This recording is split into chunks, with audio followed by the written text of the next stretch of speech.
तो अब आज हम मार्केटिंग एनवायरनमेंट के बारे में समझने की कोशिश करते हैं। तो ये इसलिए भी ज़रूरी है क्योंकि मार्केटिंग की पूरी एक्टिविटी अपने एनवायरनमेंट के साथ, जो कि उसके चारों तरफ है, उससे लगातार इंटरैक्ट करती रहती है और उसी के अनुसार अपने आप में परिवर्तन करना इसके लिए ज़रूरी है।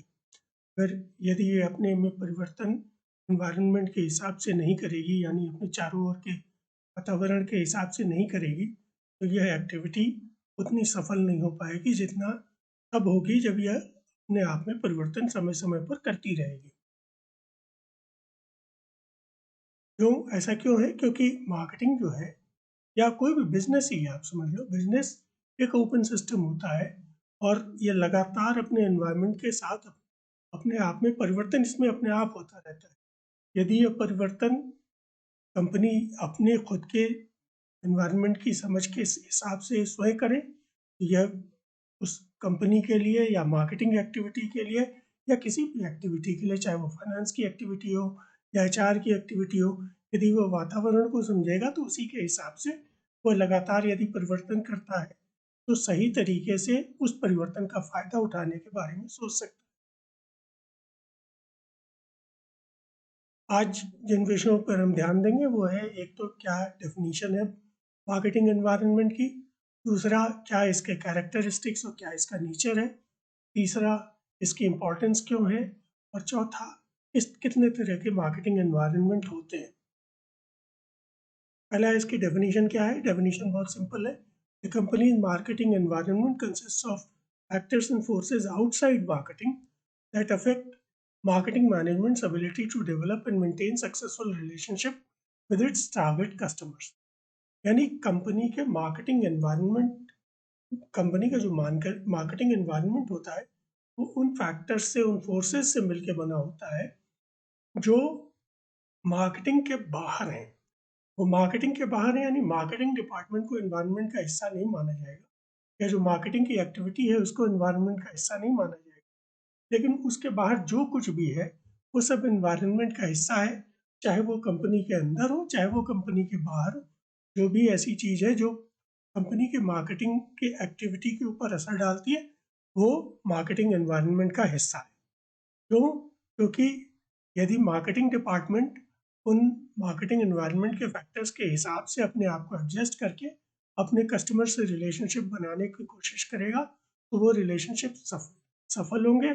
और यदि वो उन पर ध्यान नहीं देगा और सही समय से सही बदलाव नहीं करेगा या सही एडजस्टमेंट नहीं करेगा तो वह असफल हो जाएगा।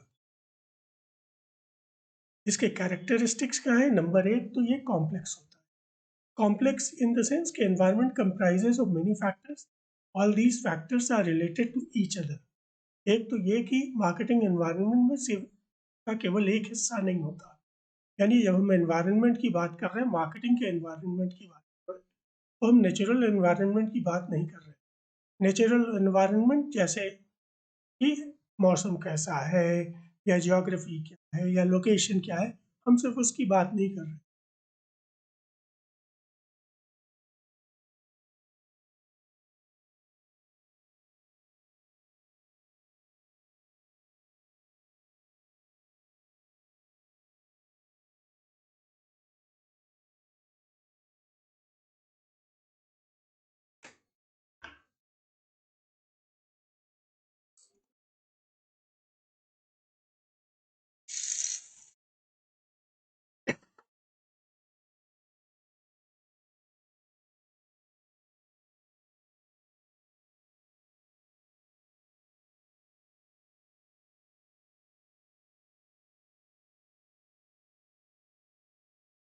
हम जब बात कर रहे हैं मार्केटिंग एनवायरनमेंट की, तो हम एक गूढ़ सेट ऑफ फैक्टर्स की, यानी मिनी फैक्टर्स जो एक साथ लगातार काम करते हैं, और ये सभी फैक्टर्स एक दूसरे से रिलेटेड होते हैं।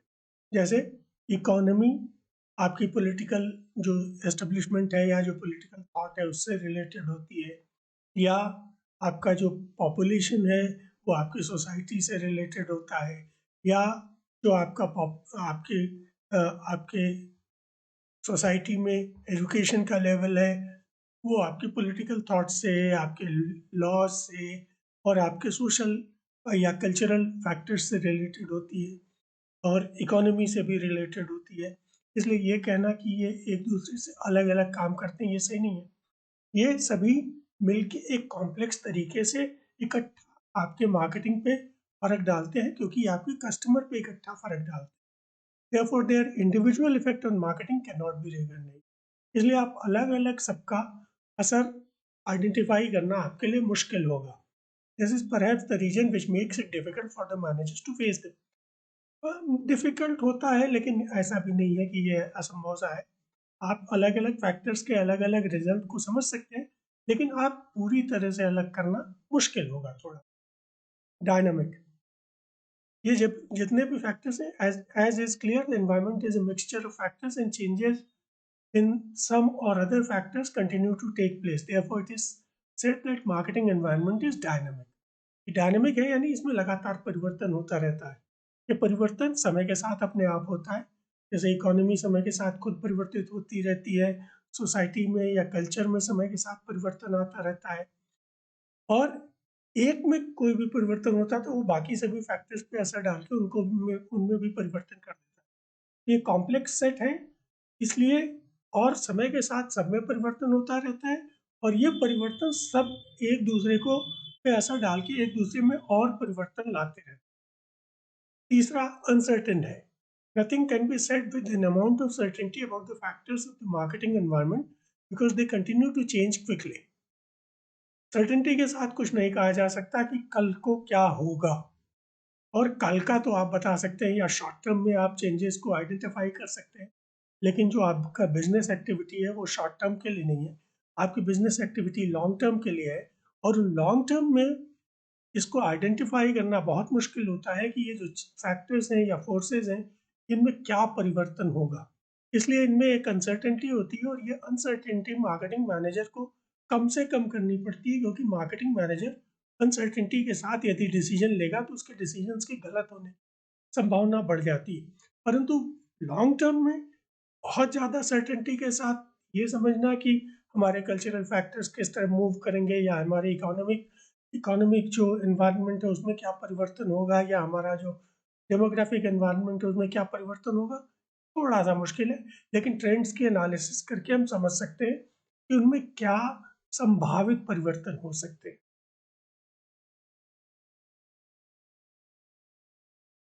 The professional people who determine the marketing strategy take into consideration the likely changes beforehand.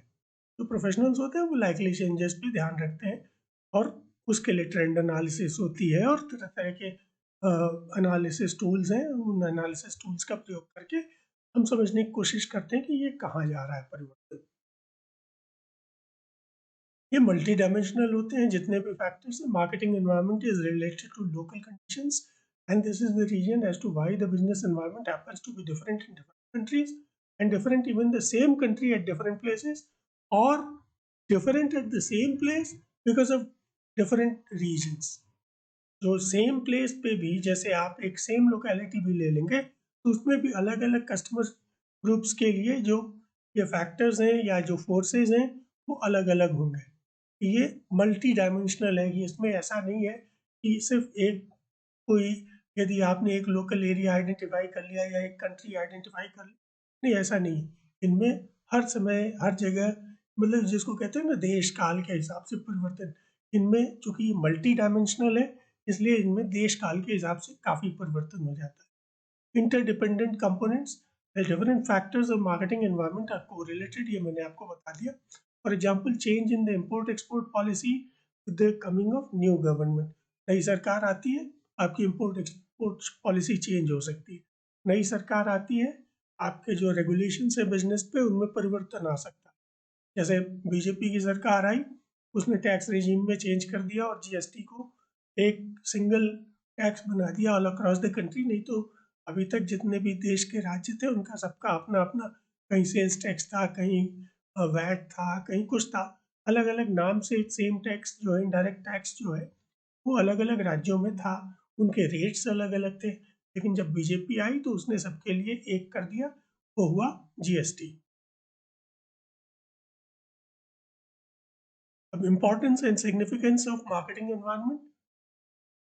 पहली इंपॉर्टेंस तो ये है कि early identification of opportunities helps marketing manager to be the first to exploit them. आप जितनी जल्दी एनवायरनमेंट में होने वाले परिवर्तन को आइडेंटिफाई कर लेंगे, आप उतनी ही जल्दी उसके हिसाब से खुद को एडजस्ट करके बाकियों से पहले उन परिस्थितियों का, नई परिस्थितियों का फायदा उठाने की स्थिति में होंगे। A marketing manager should make his her policies keeping in view the demands of the environment। जो मार्केटिंग मैनेजर होता है उसको एनवायरनमेंट के फैक्टर्स का को ध्यान में रखते हुए अपने पॉलिसीज बनानी होती है, क्योंकि उसको उसी के हिसाब से ही अपने कस्टमर्स के पास पहुंचना होता है। जैसे अगर आप इथियोपिया में हैं तो आपकी मार्केटिंग की पॉलिसीज अलग होंगी। इथियोपिया जो कि एक लो इनकम कंट्री, हालांकि इंडिया भी एक लो इनकम कंट्री है, लेकिन इंडिया में इनकम वेरिएशंस बहुत ज़्यादा है, इथियोपिया में इनकम वेरिएशंस कम है। इसलिए यदि आप इथियोपिया में जाएंगे तो आप देखेंगे, आपको लगेगा कि अभी भी 19th सेंचुरी की मार्केट है और ज़्यादातर कमोडिटी सेल्स होती हैं। इंडिया में ब्रांडेड सेल्स है, यानी डिफरेंशिएटेड मार्केटिंग होती है। और अमेरिका वगैरह में जाएंगे आप तो वहाँ की मार्केटिंग आपको इंडिया से भी बहुत ज़्यादा अलग मिलेगी। The study of marketing environment is important to ensure optimum utilization of resources like financial resources, human resources and physical resources। Resources का ऑप्टिमम यूटिलाइजेशन तो किसी भी बिजनेस के लिए बहुत ही ज़रूरी है, क्योंकि यदि आप रिसोर्सेज का वेस्टेज करेंगे तो आप आपका बिजनेस वो प्रॉफिट नहीं दे पाएगा जो ऑप्टिमम यूटिलाइजेशन के साथ दे सकता है।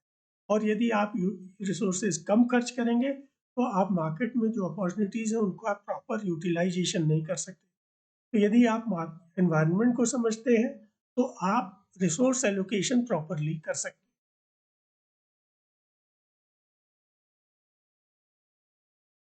Environment analysis helps the marketing manager to identify strengths and weaknesses। Environmental analysis से जो सबसे बड़ी, जो आप अलग अलग सब्जेक्ट्स में इस विषय को पढ़ेंगे, परंतु यहाँ पे मैं आपको बता देता हूँ, एक एनालिसिस होती है जिसको हम लोग कहते हैं स्वॉट एनालिसिस।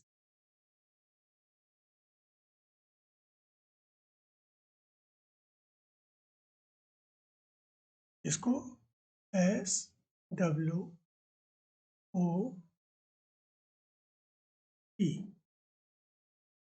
स्वॉट एनालिसिस। ये जो स्वॉट एनालिसिस होती है ये किसी भी बिजनेस के लिए बहुत ज़रूरी है। ये स्वॉट एनालिसिस क्या होती है? सबसे पहले तो स्ट्रेंथ्स एंड वीकनेसेस। अगर आप अपने मार्केटिंग एनवायरनमेंट के बारे में जानते हैं, आप एनवायरनमेंट के बारे में जानते हैं, तो आप और अपने अपने इंटरनल स्ट्रेंथ्स एंड वीकनेसेस को जानते हैं, तो आप ये जान पाएंगे कि एनवायरनमेंट के हिसाब से आपकी कौन सी स्ट्रेंथ्स या एनवायरनमेंट के हिसाब से आपकी कौन सी वीकनेसेस आपके लिए एक बढ़िया अपॉर्चुनिटी पैदा कर सकती हैं या आपके लिए प्रॉब्लम क्रिएट कर सकती हैं। इसलिए अपनी स्ट्रेंथ्स और वीकनेसेस को समझने के लिए एनवायरनमेंट को समझना बहुत ज़रूरी होता है। Environment analysis helps the marketing manager to identify threats and explore opportunities available in the. ये जो स्ट्रेंथ्स एंड वीकनेसेस है यही SW है, ये आपकी कंपनी के अंदर होता है, और अपॉर्चुनिटीज एंड थ्रेट्स आपके एनवायरनमेंट के अंदर।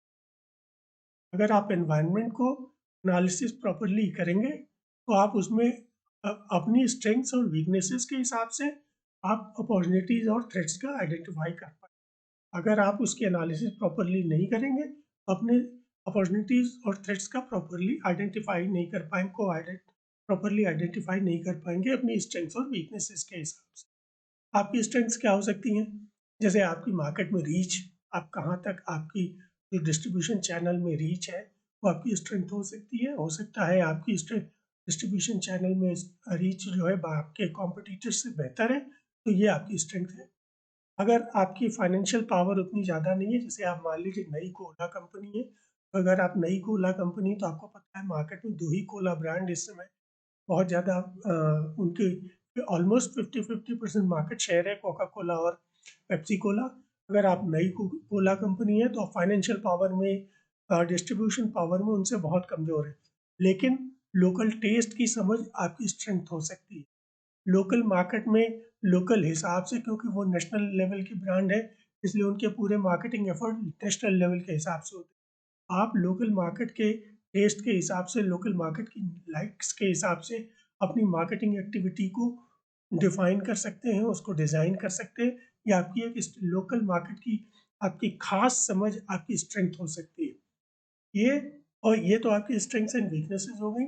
इसी तरह से लोकल मार्केट में अगर लो कॉस्ट कोला ड्रिंक की ज़रूरत है, लो कॉस्ट, क्योंकि आपके यहाँ आप मान लीजिए आपकी लोकल मार्केट जो भी है, अगर वहाँ बहुत एक बड़ी संख्या में ऐसे लोग हैं जिनकी पेइंग कैपेसिटी कम है, आप ये आइडेंटिफाई कर सकते हैं कि वहाँ एक अपॉर्चुनिटी है लो प्राइस कोला ड्रिंक को बेचने की। तो इसलिए या लो प्राइस सॉफ्ट ड्रिंक या लो प्राइस सोडा ड्रिंक को बेचने की वहाँ एक अपॉर्चुनिटी है और आप उसको आइडेंटिफाई कर सकते हैं। और जो ये बड़े ब्रांड हैं, ये थ्रेट्स तो हैं ही, साथ ही और भी कई थ्रेट्स हो सकते हैं, जैसे रेगुलेशंस है, लोकल रेगुलेशंस है, ये भी आपके लिए थ्रेट हो सकता है। इन सभी चीज़ों को ध्यान में रखते हुए आप एक बढ़िया अपने मार्केट में अपनी स्ट्रेंथ और वीकनेसेस को समझ सकते हैं और मार्केट में उपस्थित अपॉर्चुनिटीज और थ्रेट्स को आइडेंटिफाई कर सकते हैं। Environmental analysis helps in adopting latest technological development which results in improved efficiency. Technological तो टेक्नोलॉजी तो आज के ज़माने में बहुत ज़रूरी है उसको समझना, और अगर आप इन्वायरमेंट को समझते हैं, टेक्नोलॉजिकल चेंजेस को समझते हैं, तो उस टेक्नोलॉजी को आप यूज़ कर सकते हैं। जैसे एकाएक भारत में नोटबंदी हो गई, इकोनॉमिक एनवायरनमेंट में बहुत बड़ा परिवर्तन आ गया, लेकिन एक टेक्नोलॉजिकल एनवायरनमेंट में एक बड़ी तेज़ी से चीज़ इंटरनेट इंटरनेट के साथ साथ ऑनलाइन ये जो आपके पेमेंट ऐप्स भी आ चुके थे, तो उन पेमेंट ऐप्स ने उस अपॉर्चुनिटी को मार्केट में उस अपॉर्चुनिटी को पहचाना और उस अपॉर्चुनिटी का फ़ायदा उठा के उन भारत में आज की तारीख में बिलियंस ऑफ ऑनलाइन ऐप्स से या पेमेंट ऐप से ट्रांजैक्शंस हो रहे हैं every year. Scanning the marketing environment helps to understand political situation and its effect on business.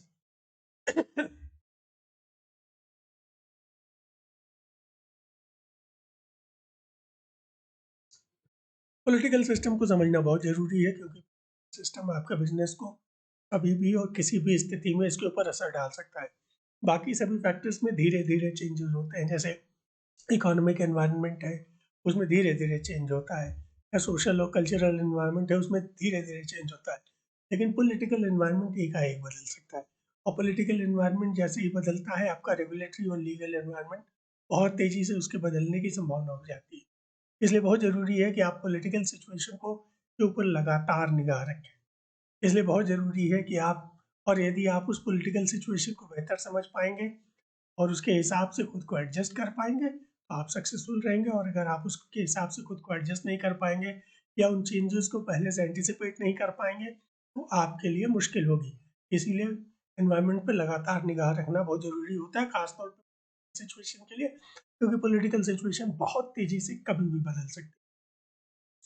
Scanning the marketing environment helps to understand economic policies of government and their impact on business. वही political changes होंगे, political changes होंगे तो government change होगी तो legal, regulatory, economic, हर तरह की policies में change होंगी, और जब इन पॉलिसीज़ में चेंज होगा तो इन सब का असर बिजनेस पे पड़ना ही पड़ना है। अगर कोई कहे कि इनका असर बिजनेस पे नहीं पड़ेगा, तो उसको समझ में नहीं आ रहा है कि ये फैक्टर्स हैं। Because of globalization, the impact of international events on marketing is increasing. जैसे अभी यूक्रेन में युद्ध हो गया, तो आपके यहाँ तेल की कीमत बढ़ गई, आपके यहाँ आटे की कीमत बढ़ गई। युद्ध यूक्रेन में हो रहा है, परिवर्तन आपके यहाँ आ रहा है। क्यों? क्योंकि अब ग्लोबलाइज्ड इकोनॉमीज है, एक ग्लोबल इमेज का जो कंसेप्ट है वो आपको पता ही है, वो ग्लोबल विलेज है। जो ग्लोबल विलेज है उसमें आपको ग्लोबल लेवल पे जो भी कुछ होता है उसका असर आपके देश पे पड़ता है, और अगर आपके देश पे पड़ता है तो आप पर पड़ता है। और अगर आप एज ए कस्टमर खुद को समझें, तो जो भी बिजनेसेस हैं जो आपके ऊपर डिपेंडेंट है, उन सभी बिजनेसेस पे इस परिवर्तन का असर पड़ता है। टू अंडरस्टैंड ग्लोबल, अच्छा यहीं पे एक चीज़ और बता दूँ, जब भी आप, ये मैं अपने स्टूडेंट्स को हमेशा बताता रहा हूँ, जब भी आप मार्केटिंग मैनेजर बने या मार्केटिंग की एक्टिविटी करें, खुद को मैनेजर की सब तरफ सोच के डिसीजंस लीजिएगा, कस्टमर की तरफ सोच के नहीं। हालांकि मैंने अभी आपको एग्जांपल में बताया कि अगर आप कस्टमर, लेकिन ये सिर्फ एग्जांपल है। अगर आपको डिसीजन करना है तो आपको बिजनेस की तरह डिसीजन करना है। To understand global events and their impact on marketing, study of international environment is must. International environment को इसीलिए समझना जरूरी है। अमेरिका क्या करने वाला है, H1B वीज़ा में क्या होने वाला है, क्योंकि H1B वीज़ा में चेंजेस होंगे तो इंडियन स्टूडेंट्स बाहर जाके काम कर पाएंगे। यूरोप में हमारे स्टूडेंट्स को कितनी एडमिशन मिलेंगे, या उनको कितना वीज़ा, स्टडी वीज़ा मिलेगा, या हमारे यहाँ किस हिसाब से फॉरेन टूरिस्ट आएंगे। जैसे क्या अमेरिका ने इंडिया में टूरिज्म के लिए आने वालों को कोई एडवाइजरी जारी कर दी, या कश्मीर में अभी आपको पता होगा कि पिछले कुछ महीनों में ही पूरा कई दशकों का रिकॉर्ड टूट गया है टूरिस्ट का, क्योंकि पहले इंटरनेशनल टूरिस्ट जो आते थे उनको उनकी कंट्रीज एडवाइजरी जारी करती थी कश्मीर जाने के खिलाफ। अब वो सभी एडवाइजरीज उठा ली गई हैं। इवन नेशनल डोमेस्टिक टूरिस्ट वहाँ बहुत गए, करीब 3 करोड़ या ऐसे टूरिस्ट पिछले 10 महीने में गए, जो कि एक बहुत बड़ी संख्या है जो कश्मीर की इकोनॉमी को रिवाइव करेगी। तो ये बड़ा इम्पैक्ट पड़ता है जो आपका डोमेस्टिक पॉलिसीज़ में है और जो आपकी इंटरनेशनल पॉलिसीज़ में है। आप ये मत सोचिए, हाँ, आप ये कह सकते हैं कि कुछ यदि युगांडा में हो रहा है तो उसका आपके ऊपर असर नहीं पड़ रहा है, परंतु युगांडा से यदि आप कोई रॉ मटेरियल मंगा रहे हैं, कोई मिनरल मंगा रहे हैं, या जैसे युगांडा में अगर टिन का युगांडा में कोबाल्ट की माइनिंग हो रही है, और अगर वो माइनिंग में आपको हिस्सा मिल जाता है तो युगांडा में अगर कोई भी चेंजेस होता है तो आपके कोबाल्ट के ऊपर, कोबाल्ट माइनिंग के बिजनेस पे फ़र्क पड़ सकता है। और अगर आपके कोबाल्ट माइनिंग तो आपका लिथियम आयन बैटरी के बिजनेस में फ़र्क पड़ सकता है यदि आपकी कंट्री में है, जैसे चाइना। चाइना के पास लिथियम का बहुत बड़ा, दुनिया का लिथियम का बहुत बड़ा भंडार चाइना के कब्जे में है। ये मैं नहीं कह रहा हूँ चाइना के भीतर है, लेकिन जिन देशों में ये होता है, कोबाल्ट माइनिंग पे चाइना का काफ़ी बड़ा उसका हिस्सा है। तो चाइना इसीलिए लिथियम आयन बैटरी की फील्ड में बहुत आगे है। अगर इन देशों में कोई भी परिवर्तन होता है, जैसे कि अफ्रीका में आजकल एंटी चाइना सेंटिमेंट्स चल रहे हैं, तो अगर वहाँ कोई भी चेंजेस आते हैं पॉलिटिकल लेवल से, लीगल लेवल से, इंटरनेशनल लेवल से, तो इसका असर चाइना के लिथियम आयन बैटरी के बिजनेस पे पड़ेगा। और अगर लिथियम आयन बैटरी के बिजनेस पे पड़ेगा तो ईवीज के बिजनेस पे पड़ेगा। ये मतलब एक छोटी छोटी चीज़ें हैं जिनके ऊपर ध्यान रखने की ज़रूरत है। By environmental analysis, marketing manager comes to know about the strategies of competitors to formulate counter. आप एनवायरनमेंट की जब एनालिसिस करते हैं तो आप कॉम्पिटिटर्स की भी एनालिसिस करते हैं। कॉम्पिटिटर्स की एनालिसिस एक तो होती है कॉम्पिटिटिव एस्पियोनेज, यानी आप कॉम्पिटिटर के भीतर, उसके ऑर्गेनाइजेशन के भीतर से खबरें निकालने की कोशिश करते हैं। ये ये एस्पियोनेज होती है, जो कि अनएथिकल भी है और इलीगल भी है। इसलिए, लेकिन आप कॉम्पिटिटर के एक्शंस को, मार्केट के भीतर वो क्या कर रहा है उसको देख के भी काफ़ी कुछ समझ सकते हैं। कोका कोला समझ सकता है, जैसे कोका कोला एक लो स्वीट ब्रांड है, और पेप्सी, कोका कोला एक खास एज ग्रुप से ऊपर के लोगों का ब्रांड है। पेप्सी यंग लोगों का ब्रांड है। पेप्सी के जितने भी ऐड आप देखेंगे वो यंग लोगों को बेचता है। कोका कोला के आप जितने भी ऐड देखेंगे वो एज डिस्क्रिमिनेशन नहीं करता, वो सबके लिए बेचता है, लेकिन खास तौर पे यंग लोगों के लिए अलग से वो कोई नहीं बनाता है। अब मान लीजिए पेप्सी ने क्या किया कि बिना एज डिस्क्रिमिनेशन के अगर वो कोई एडवर्टीजमेंट या मार्केटिंग कैंपेन लॉन्च करता है, तो कोका कोला उसको आइडेंटिफाई करके, उसको थ्रेट की तरह आइडेंटिफाई करके उसके ऊपर एक्शन ले सकता है, अपने लेवल से कॉम्पिटिटिव एक्शन ले सकता है। तो ये आपको लगातार जब आप एनवायरनमेंट पर नज़र रखेंगे तभी होगा। यही नहीं है, जो आपका डिस्ट्रीब्यूशन चैनल है, जो आपका सप्लायर है, इन सब पे आपके कॉम्पिटिटर का असर पड़ता है। इसलिए कॉम्पिटिटर पे निगाह रखना लगातार। Environmental analysis helps in understanding the market conditions, that is change in demand, supply, change in fashion, taste, boom और डिप्रेशन। ये सब तो बताने की जरूरत नहीं है। मार्केट कंडीशंस को आप समझ सकते हैं। डिमांड और सप्लाई में क्या चेंज आ रहा है, डिमांड और सप्लाई में चेंजेस क्या है। जैसे मान लीजिए आप जिस प्रोडक्ट की फील्ड में, उसकी सप्लाई इकाई, मान लीजिए उसका इम्पोर्ट बंद हो जाता है, तो भाई अगर इम्पोर्ट बंद हो जाता है तो केवल और केवल डोमेस्टिक सप्लाई बचेगी, और अगर केवल डोमेस्टिक सप्लाई बचेगी तो डोमेस्टिक सप्लायर उस समय फ़ायदे में आ जाएंगे। अगर मान लीजिए एकाएक वो खुल जाता है, मान लीजिए अभी तक जो लिमिटेड इंपोर्ट के लिए अलाउड था, जैसे मान लीजिए आप देखिए इसको, मोटर व्हीकल्स है, मोटर व्हीकल्स की फील्ड 92 93 तक डोमेस्टिक मैन्युफैक्चरर्स के लिए केवल थी, लेकिन अब आज की तारीख में इंटरनेशनल ब्रांड्स आ रहे हैं, हालांकि उनमें ज़्यादातर अब इंडिया में ही मैन्युफैक्चरिंग कर रहे हैं, पर कई ऐसे होते हैं जो बीटअप ब्रांड्स होते हैं जो कि बाहर से फुल्ली मैन्युफैक्चर्ड गाड़ियाँ आती हैं और इंडिया में बिकती है। तो आपको उन नए कॉम्पिटिटर्स पे भी ध्यान देना पड़ता है क्योंकि सप्लाई बढ़ रही है। अभी ज़्यादातर ये सप्लाई हायर प्राइस सेगमेंट्स में है, लेकिन ये सप्लाई लोअर प्राइस सेगमेंट्स में भी हो सकती है।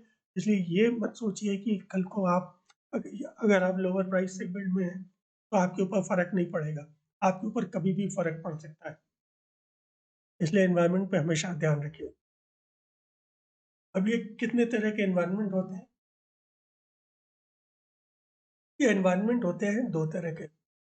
एक तो होता है इंटरनल एनवायरनमेंट, जो कंपनी के भीतर का एनवायरनमेंट है, इसका आपके ऊपर एकदम डायरेक्ट असर पड़ता है। ये काफ़ी हद तक कंट्रोलेबल भी है क्योंकि आप अपनी पॉलिसीज़ के हिसाब से, कॉर्पोरेट लेवल की पॉलिसीज़ के हिसाब से, कॉर्पोरेट लेवल की सिस्टम्स के हिसाब से, कॉर्पोरेट लेवल के एक्शंस के हिसाब से उनमें परिवर्तन कर सकते हैं और डिपार्टमेंटल लेवल पे भी मार्केटिंग के हिसाब से या अपने कस्टमर के हिसाब से उनमें परिवर्तन कर सकते हैं।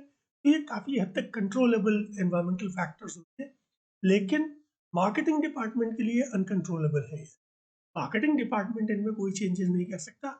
अब मार्केटिंग डिपार्टमेंट कॉर्पोरेट लेवल के मैनेजर्स के पास जा सकता है और कह सकता है कि हमें ह्यूमन रिसोर्स से ये प्रॉब्लम हो रही है, या हमें डिपार्टमेंट को में ये चेंजेस चाहिए, या हमें R&D में ये चेंजेस चाहिए।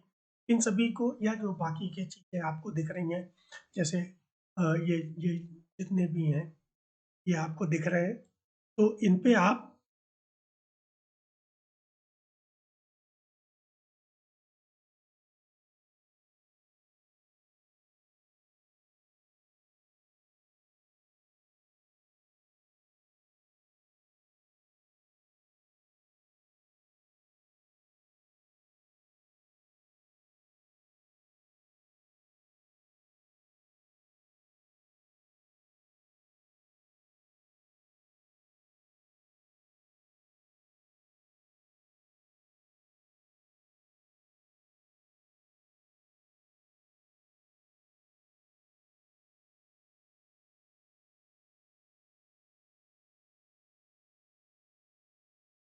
ये जैसे ह्यूमन रिसोर्सेज में हमको अ, किस तरह का ह्यूमन रिसोर्स चाहिए, मार्केटिंग डिपार्टमेंट को किस तरह का ह्यूमन रिसोर्स चाहिए, और बाकी के डिपार्टमेंट्स भी मार्केटिंग के हिसाब से एडजस्ट करने के लिए किस तरह, या प्रोडक्शन में फैसिलिटी में क्या चेंजेस चाहिए। कि आप मार्केट में हो, आप कस्टमर के बारे में ज़्यादा बेहतर समझ सकते हैं, आप कस्टमर की रिक्वायरमेंट को, कस्टमर की डिमांड को ज़्यादा बेहतर समझ सकते हैं, इसलिए आप प्रोडक्शन डिपार्टमेंट से वो चेंजेस लाने को कह सकते हैं।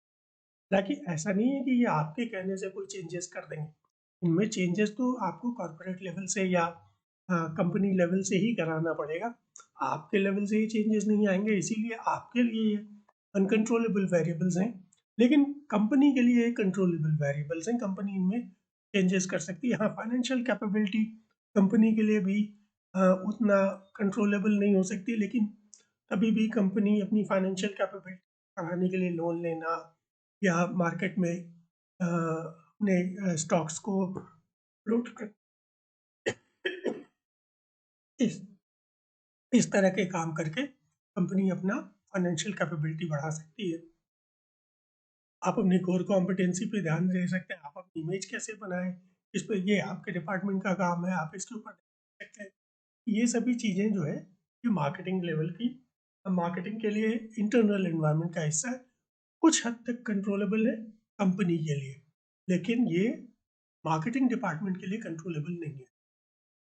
अब एक दूसरा है, वो है एक्सटर्नल एनवायरनमेंट। ये जो एक्सटर्नल एनवायरनमेंट है, ये कंपनी के लिए भी पूरी तरह से कंट्रोलेबल नहीं है, और मार्केटिंग डिपार्टमेंट के लिए तो बिल्कुल ही नहीं। मार्केटिंग डिपार्टमेंट इनके हिसाब से अपने में चेंजेस लाके इनमें इनके हिसाब से खुद को एडजस्ट कर सकता है। इसके दो हिस्से होते हैं, एक तो माइक्रो एनवायरनमेंट और दूसरा होता है मैक्रो एनवायरनमेंट। इनमें क्या क्या होता है? माइक्रो एनवायरनमेंट में जो है आपके सप्लायर्स होते हैं, मार्केटिंग इंटरमीडियरीज होते हैं, कस्टमर्स होते हैं, कॉम्पिटिटर्स होते हैं और पब्लिक्स होते हैं। मैक्रो एनवायरनमेंट में क्या क्या होता है? इकोनॉमिक फैक्टर्स होते हैं, सोशियो कल्चरल फैक्टर्स होते हैं, डेमोग्राफिक फैक्टर्स होते हैं, पॉलिटिको लीगल फैक्टर्स होते हैं, नेचुरल फैक्टर्स होते हैं, टेक्नोलॉजिकल और ग्लोबल फैक्टर्स होते हैं।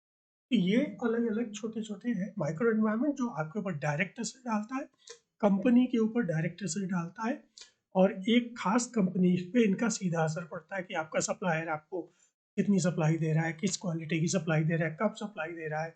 जो आपके इंटरमीडिएरीज हैं वो आपका कितना प्रोडक्ट उठा सकते हैं, कितना प्रोडक्ट अलग अलग मार्केट्स में पहुंचा सकते हैं। जो आपके कस्टमर्स हैं वो आपके ऊपर डायरेक्ट इम्पैक्ट डालते हैं, आपके कॉम्पिटिटर्स आपके ऊपर डायरेक्ट इम्पैक्ट डालते हैं, जो पब्लिक्स हैं यानी वो लोग जो कोई भी आपके बिजनेस में डायरेक्टली इंटरेस्टेड है वो पब्लिक्स में आता है। एक जो मैक्रो एनवायरमेंटल फैक्टर्स हैं ये ओवरऑल इंडस्ट्री या ओवरऑल बिजनेस सिनेरियो डाल देते हैं और पूरी इंडस्ट्री पे फर्क डालते हैं या पूरे बिजनेस सिनेरियो पे फर्क डालते हैं, इसलिए इनका असर सबके ऊपर पड़ता है। माइक्रो एनवायरनमेंट के हिसाब से आपको खुद को एडजस्ट करना थोड़ा सा आसान होता है, लेकिन माइक्रो एनवायरनमेंट के हिसाब से आपको थोड़ा सा खुद को एडजस्ट करना आसान होता है क्योंकि उनको आइडेंटिफाई करना, उनके से इंटरेक्ट करना वन टू वन लेवल पे हो सकता है। लेकिन मैक्रो एनवायरमेंटल फैक्टर्स पे कोई कंट्रोल, इसके हिसाब से आप खुद को एडजस्ट कर सकते हैं, इसके हिसाब से भी आपको खुद को एडजस्ट ही करना पड़ता है। ये आसान होता है आइडेंटिफाई करना और इनके इनमें थोड़ा बहुत चेंजेस अपने हिसाब से लाना या इनके ऊपर इफेक्ट डालने की कोशिश करना। इनके ऊपर आप अकेले इफेक्ट नहीं डाल सकते, इनके ऊपर एज इंडस्ट्री या एज अ बिजनेस एंटिटी जब सभी बिजनेसेस मिल जाएं या सभी ये जो आपके माइक्रो एनवायरमेंटल फैक्टर्स हैं ये भी सभी इसमें जुड़ जाए, तभी माइक्रो एनवायरमेंटल फैक्टर्स के ऊपर थोड़ा बहुत फर्क पड़ता है। यही है आज का बिजनेस एनवायरनमेंट का लेक्चर। Thank you. कल अ, अगले लेक्चर में हम समझने की कोशिश करेंगे कि जो माइक्रो एनवायरमेंटल फैक्टर्स हैं इनको थोड़ा और डिटेल में।